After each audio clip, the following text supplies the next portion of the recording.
Alright guys, so you are looking at this document in front of you, except yours has a whole lot more scribbles on it. I haven't quite finished doing that yet when I'm making this video. But anyway, I want to kind of go through and give you some basic directions. Okay, so if you're looking at this, it's going to tell you to go to this website. This is the website that you're going to be at, but how you're going to get there is you're going to go through Google Classroom. So in Google Classroom, much like we did the other day, you have the link right down here. So if you click on this link, it will take you here. Okay, what you need to do at this point is just like the last time, you're going to click on the play button and it will take you here. Okay, you want to be sure you have the introduction and then you have advanced. We're going to start here at the introduction level. Okay, we want to make sure that we have more data selected down here. So your box should be in, so you should have a box that looks like this. Okay. Alright, so the next thing on your directions, it told you to click on more data to expand the data table. We just did that. Okay, so for part 1, scenario number 1, it says 100% elastic collision. The elasticity gauge is up here in the upper right corner. You can change it, you can slide it all the way over, but for this one we want it all the way over at 100%. Okay, for number 1, you're to make a hypothesis about the initial and final momentums before playing the sim. Now, we have not talked about momentum yet. I want to see what you can figure out from this. When it talks about before playing the sim, sim is not a SIM card. Sim is abbreviation for simulation. So it's a computer simulation, okay? So if you're looking at number 2 where you have all the data tables, okay, it says complete the following data tables for each ball before and after. Perform 2 trials with 2 different sets of balls of equal masses, okay? So if I'm looking at this document, this set, here is trial 1. Here is before, here is after, okay? So you would make sure that the mass column needs to be the same all the way down. Whether you make it 5 kilograms or 10 kilograms, it needs to be bigger than 0, okay? So if you do 2, whatever, I don't care. Your mass needs to be the same for ball 1 and ball 2, before and after, okay? For trial 2, you're going to have 2 balls the same equal masses. So if one is 10, the other one needs to be 10. But I want you to pick different masses for trial 2 than you did up here at trial 1. So if trial 1 is 10 all the way down, maybe 10 and 10, I would go back here and I would you know, so if this one's 1.5, okay, so you'll notice as I change these sizes of the mass of this, okay, obviously that one is much bigger than that one, so that would be unequal.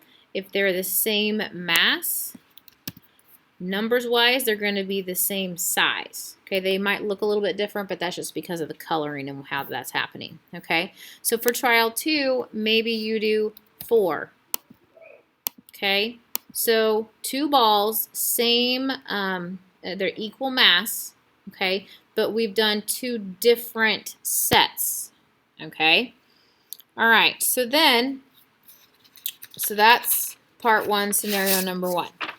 Moving on, part 1, scenario number 2. We still have 100% elastic collision between balls of unequal mass. Okay, you're going to tell me what's going to happen before that. So what this would be like is if you set ball number 1 to 3 kilograms, and ball number 2, let's put that at 6.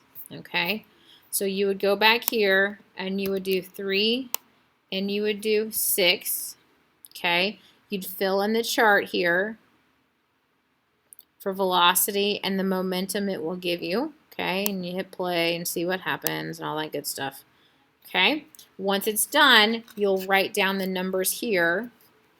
Once it finishes, you'll write that down under the after.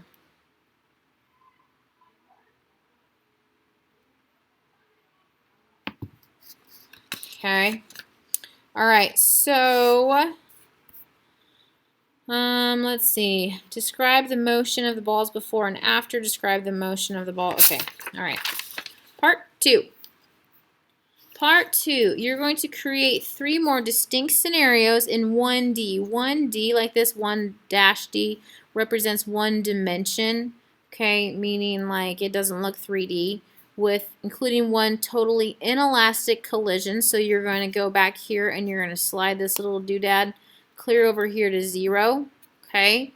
For each scenario, list the elasticity percentage. This is your elasticity percentage. Fill out the data table and make a hypothesis whether or not each will follow conservation of momentum. Collect some data and prove or disprove your hypothesis. We haven't talked about this very much. So you truly are making a hypothesis, which is an educated guess or a statement about what you think will happen based off of things that you know. Okay? All right, so what I would suggest that you do, because you are going to set these ones up, okay? So for this one, you need to pick you have 3 that you have to do. One of them has to have 0% elasticity. The other 2, scenario 2 and scenario 3, can be whatever you want it to be, okay? The mass, I would do something similar to what we did up here. So I would do some where the masses are equal, and I would do some where the masses are unequal. Okay, so I would change that, and then I would probably play around a little bit with the elasticity and see how that affects it. From there, what you're going to do is finish up the summary. You will complete this and turn it in to Mr. Coakley before you leave today.